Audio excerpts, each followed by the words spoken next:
L'agression a duré 10 minutes, ce qui est extrêmement long, et l'enseignant s'est littéralement vu mourir.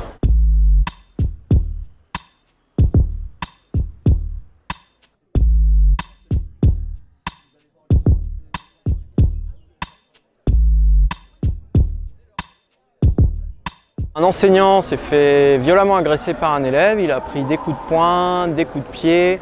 Ensuite l'élève a été prendre une souche d'arbre, l'a frappé avec, puis l'a poursuivi avec une noix de coco et enfin l'a poursuivi avec une pierre, une énorme pierre.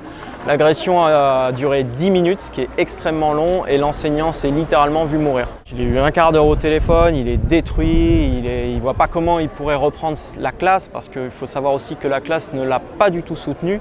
Il y a une espèce d'omerta, une loi du silence, personne ne voulait témoigner, je pense que les élèves ont peut-être peur des représailles éventuelles. En tout cas, le collègue est vraiment très atteint. Ça, est-ce que vous croyez qu'ils le savent, eux, là-haut? Non, ils ne savent rien. On demande la nomination d'un chef d'établissement, parce qu'il y a un chef d'établissement actuellement qui est incapable de gérer la situation. On demande un conseiller principal d'éducation, parce qu'il faut encadrer les personnels sur place. Il y a des problèmes de recrutement, on le voit au niveau des enseignants, parce que sur la quinzaine d'enseignants, on a 2 tiers de contractuels et un petit tiers de titulaires. Le chef d'établissement est recruté, mais il n'est pas en capacité de gérer, et le conseiller principal d'éducation est parti. C'est-à-dire qu'il a apparemment subi des menaces, il a repris l'avion. Donc on a vraiment plus personne pour encadrer les équipes au Collège Joigny.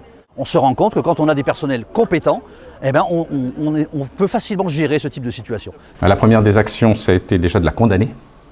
La deuxième, c'est d'entourer l'enseignant et de l'assurer de tout notre soutien et de notre accompagnement dès le mercredi après-midi. Et surtout, le jour de la reprise de l'établissement, après le week-end, que mes équipes soient sur place pour soutenir l'établissement d'une part, l'équipe mobile de soutien, mais aussi assurer un soutien psychologique en déclenchant une cellule dans ce sens.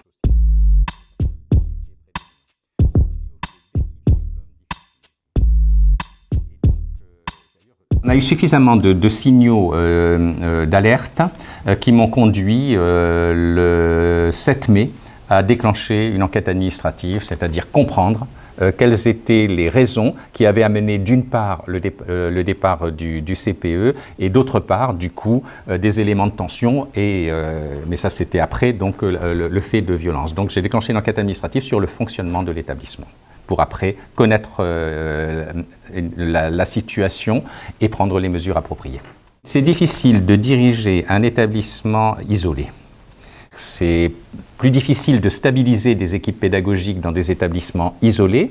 Les problématiques sont parfois plus difficiles à formaliser parce que comme on se connaît, on peut avoir un peu tendance à sous-estimer l'importance de formaliser les choses et pourtant, c'est en formalisant des actions que tout le monde les connaît.